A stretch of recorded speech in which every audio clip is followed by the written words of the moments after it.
Hi, Big Boss, the common man, one of the contestant Rajalakshmi. உங்களுக்கு எனக்கு தெரிஞ்சிருக்க வாய்ப்பில்லை, ஏன்னா நான் ஷோவில் அவ்வளோவா ஃபோக்கஸ் ஆகலை.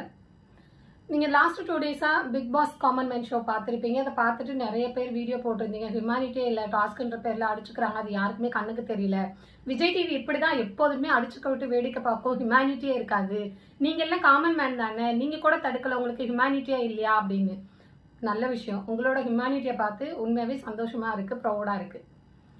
அவங்க கொலாடி சண்டை போட்டுக்கிட்டாங்களா நாங்கள் போய் தடுக்க, இல்லை மயிர்புடி சண்டை போட்டுக்கிட்டாங்களா நாங்கள் போய் தடுக்க, இல்லை பர்சனல் வஞ்சன்ஸ் வச்சு அடிச்சுக்கிட்டாங்களா நாங்கள் போய் தடுக்கிறதுக்கு, எந்த பர்பஸ்க்காக அவங்க அடிச்சுக்கிட்டாங்கன்னு கொஞ்சம் யோசிச்சு பாருங்களேன். அவங்க ஒரு ஷோக்குள்ள ஒரு டாஸ்கில் அடிச்சுக்கிறாங்க, இதை போய் எப்படி தடுக்கிறது? ஒரு விஷயம் ஒரு விஷயம் நான் சொல்கிற கேளுங்க.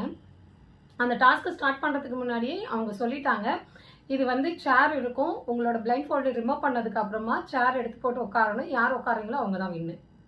அவ்வளோதான் அவங்க சொன்னது. சேர் இல்லாதவங்க கேம் விட்டு வெளில போகணும், இதுதான் அவங்க சொன்னது. இது எனக்கு எப்படி அண்டர்ஸ்டாண்ட் ஆச்சுன்னா, மியூசிக்கல் சேர் மாதிரி தான் எனக்கு புரிஞ்சுது. மியூசிக்கல் சேரில் பாட்டை போட்டு விட்டா ரவுண்டாக ஓடுனதுக்கு பாட்டை நிப்பாட்டும் போது உட்காரணும், அந்த மைண்ட் செட் தான் எனக்கே இருந்தது. அது 2 டைம் அவங்க எக்ஸ்பிளைன் பண்ணாங்க, ஒரு டைம் இங்கிலீஷில் கூட எக்ஸ்பிளைன் பண்ணாங்க. ஏன்னா அவங்களோட நிறைய பேருக்கு தமிழ் அந்த அளவுக்கு தெரியல, ஸோ அதனால இங்கிலீஷும் அவங்க எக்ஸ்பிளைன் பண்ணாங்க. இதை விட வேறு என்ன பண்ண முடியும்? அவங்க பிளைண்ட் ஃபோல்டு ரிமூவ் பண்ணதுக்கு அப்புறமா பிளர்ராக தெரியுது, யாருக்குமே அந்த அளவுக்கு.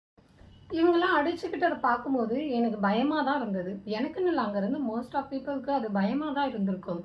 ஏன்னா இந்த மாதிரி யாருமே எக்ஸ்பெக்ட் பண்ணல, எல்லாருமே அரண்டு போயிருந்தோம். ஒரு பையன் சேரில் உட்காந்துருக்கான், அதோட சேரோட ஹேண்டில் இது, அதுக்குள்ளே கால் இப்படி போயிட்டு வருது ஒரு பொண்ணுக்கு, அந்த சேரை பிடிச்சி பிடுங்குறா. அவன் உட்காந்துட்டாங்க, டாஸ்கே ஓவர். அப்புறம் எப்படி சேரை நீங்கள் பிடுங்க முடியும்? இது விஷயம் என்னன்னா, அந்த பொண்ணுக்கு வேணும்னு பிடிவாதமாகவும் அவங்க பண்ண கிடையாது. இங்கே வந்திருந்த எல்லாருக்குமே இந்த காமன் மேன் ஷோன்றது இந்த இயர் தான் ஸ்டார்ட் பண்ணியிருக்காங்க. இது நெக்ஸ்ட் இயர் வாய்ப்பு கிடைக்குமா அப்படின்றது இங்கே யாருக்குமே தெரியாது. ஸோ இந்த வாய்ப்பை யாருமே மிஸ் பண்ணிடக்கூடாது. இந்த டாஸ்கில் வின் பண்ணால் மட்டும்தான் இந்த ஷோக்குள்ளே நம்மளால் போக முடியும் அப்படின்ற மைண்ட் செட்டில் தான் எல்லாருமே அந்த கேமை விளையாடுனது. நீங்கள் ஒரு கராத்தே மேட்சோ குன்ஃபு மேட்சோ போகிறீங்க அப்படின்னா, அங்கே போயிட்டு பவுட்டில் உங்களை இறக்கி விட்டு எதிர்த்துல உங்களுக்கு ஆப்போனண்ட்டை நிறுத்தியிருப்பாங்க. அவங்க கூட ஃபைட் பண்ணுங்கன்னு சொல்லி ஸ்டார்ட் மட்டும்தான் சொல்லுவாங்க. அங்கே ஸ்டார்ட் சொல்லிவிட்டு நீ கிக் பண்ணு, பிளாக் பண்ணு, பஞ்ச் பண்ணுன்னு யாருமே எக்ஸ்பிளைன் பண்ண மாட்டாங்க, கைட் பண்ணவும் மாட்டாங்க. அந்த மாதிரி அடிச்சுக்க சொல்லி சொல்ல மாட்டாங்க. ஆனால் அங்கே நம்ம எப்படி விளாடுறோம், நம்ம எப்படி ஜெயிக்கிறோன்றதை நம்ம டிசைட் பண்ணி நம்ம கிளவராக பண்ணணும், அதுதான் அங்கே விஷயம்.